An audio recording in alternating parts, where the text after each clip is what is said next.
Hello, everyone. Hi, Barbara. Thanks for being here with me today. We're trying to talk about things that will help you meet this moment. Barbara and I, we work with executives and their teams in entrepreneurial businesses. And we often find that themes emerge, that people are dealing with a lot of the same things over Mhm. time. And we try to take note of what those themes are, and we're bringing that to you in these conversations. And as we get started today, I have a question to ask you, and that is, do you take things personally or professionally at work when things happen and feedback comes and critique happens? Do you take it personally or professionally? And then we'll talk a little bit about what we would coach and advise you if you were working with us.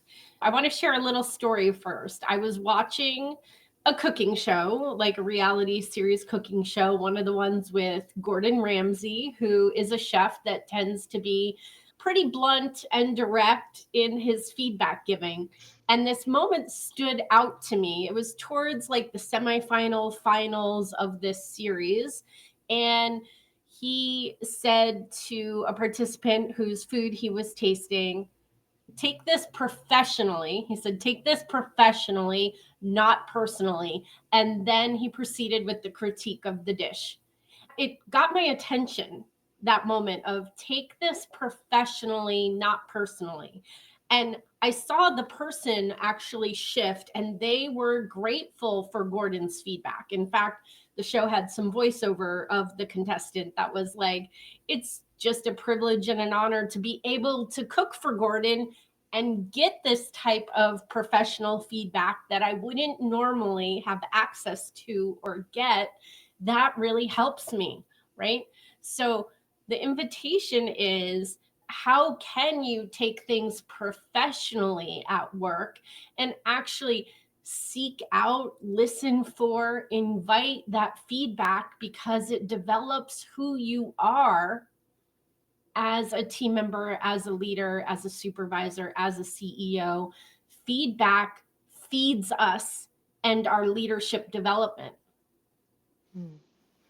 As you share that, Heather, two things come to mind about leadership. And in our work, we define leadership as anybody leading themselves, not necessarily leading other people, but leading themselves with others to achieve goals together. That's really what the team and entrepreneurial businesses, corporate businesses need this too. People working together as a team.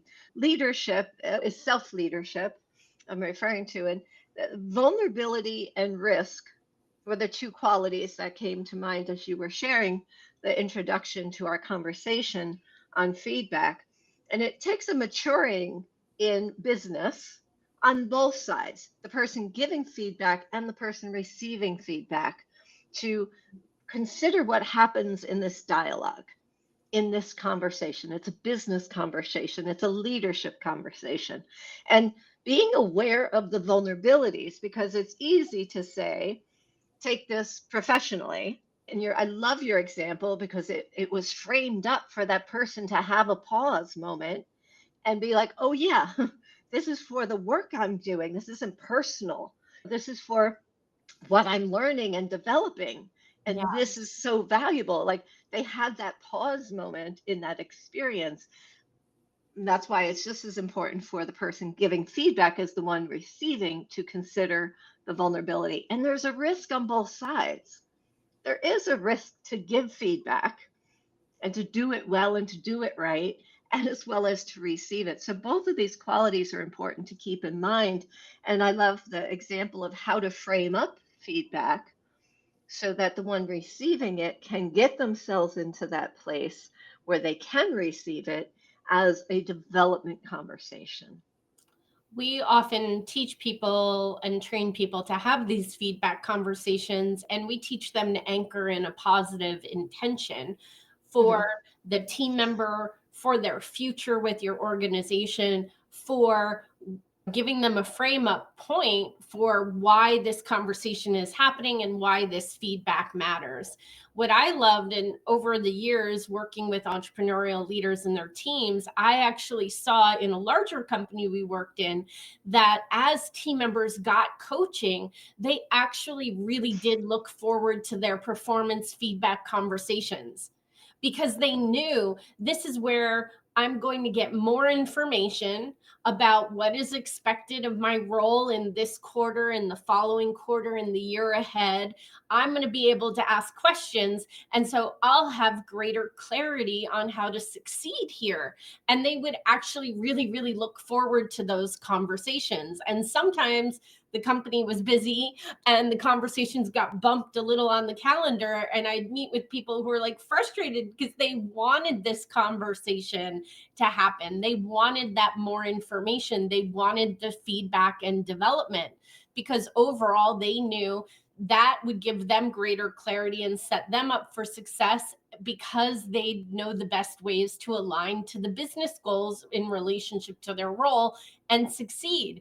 And the thing is, out of all the people we've coached over the years, Barbara, I would say like 98% of team members want to succeed. They're really trying to be engaged, do what matters, and succeed for the business. And so that's the majority of what we experience. But I do see also this take things professionally, not personally, is so important and can help leaders get a lot of energy back.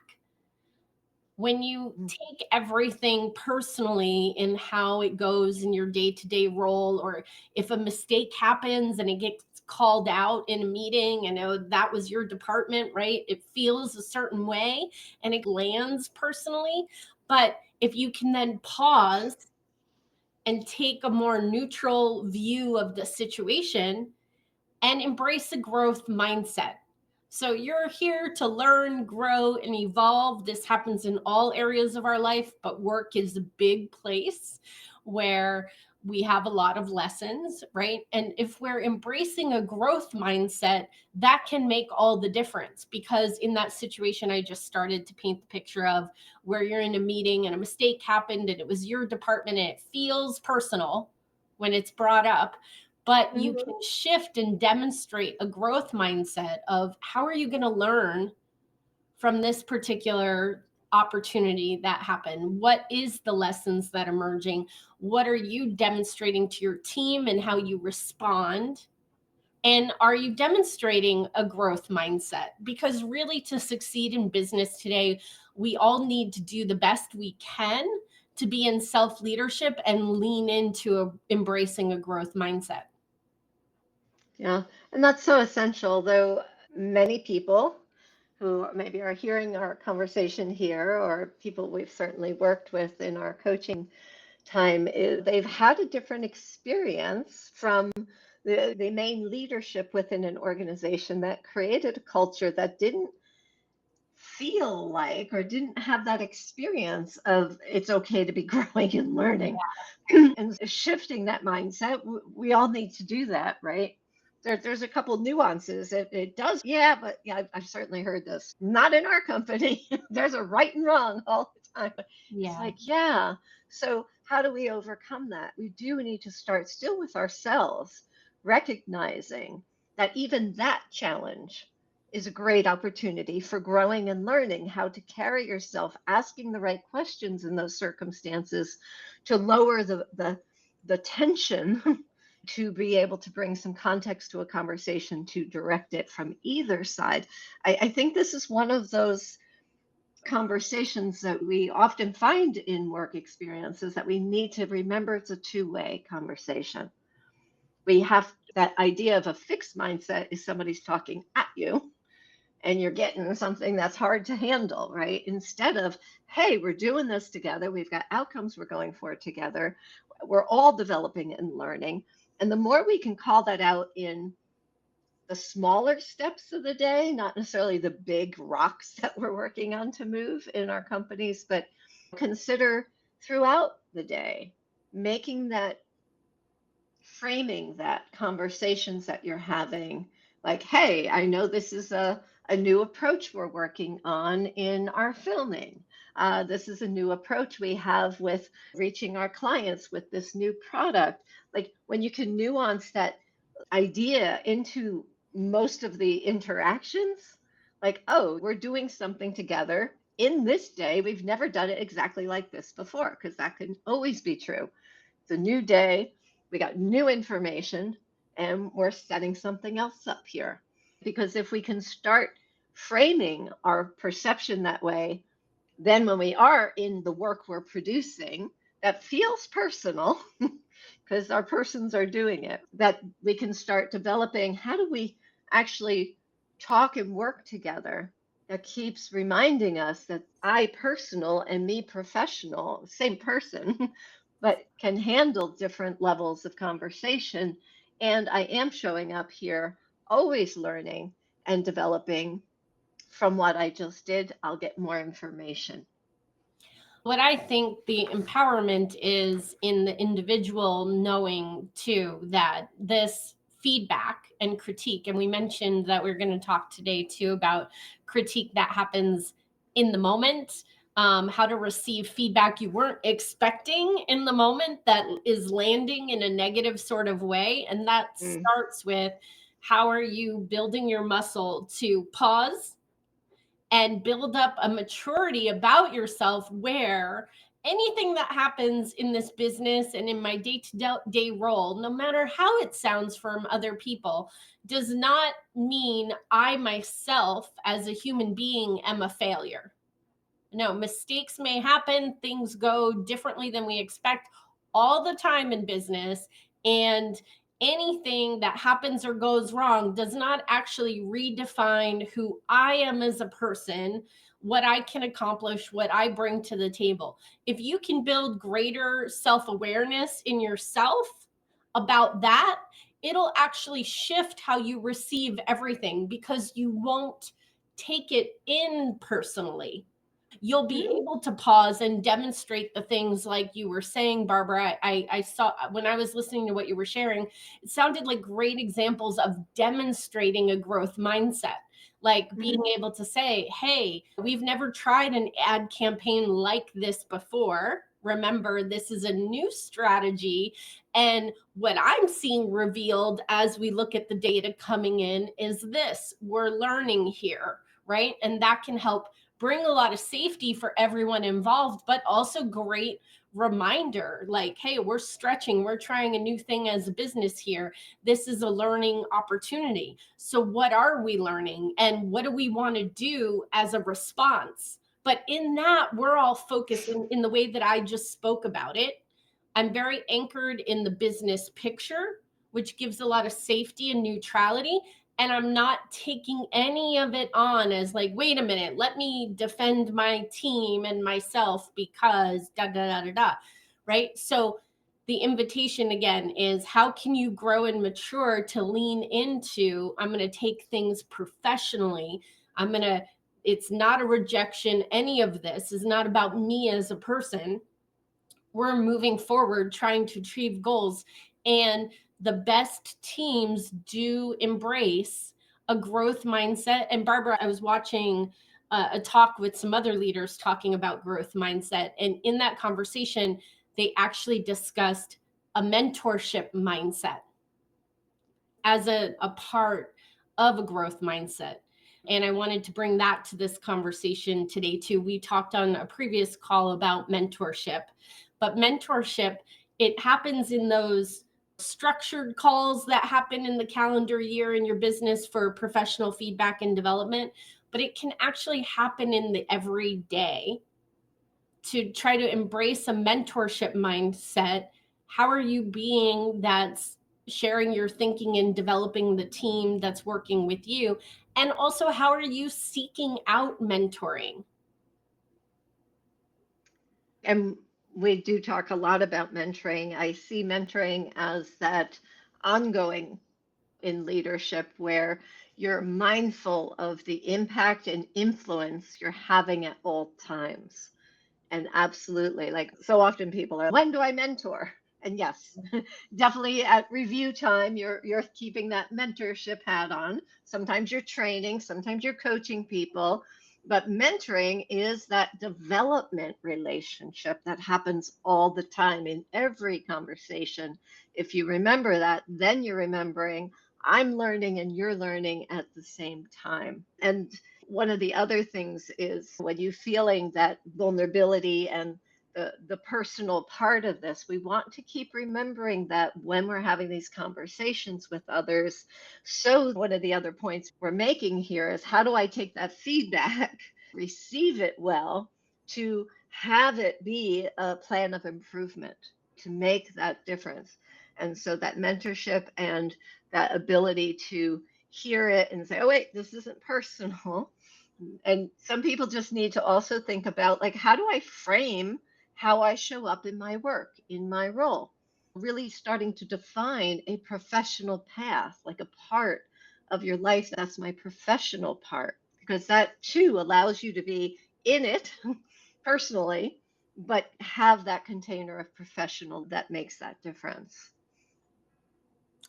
And so I think how you're receiving feedback, how you're actually listening to the feedback, and can you demonstrate that you're hearing what they're saying and ask clarifying questions? Are you thinking that means that my team and I need to develop XYZ approach stronger?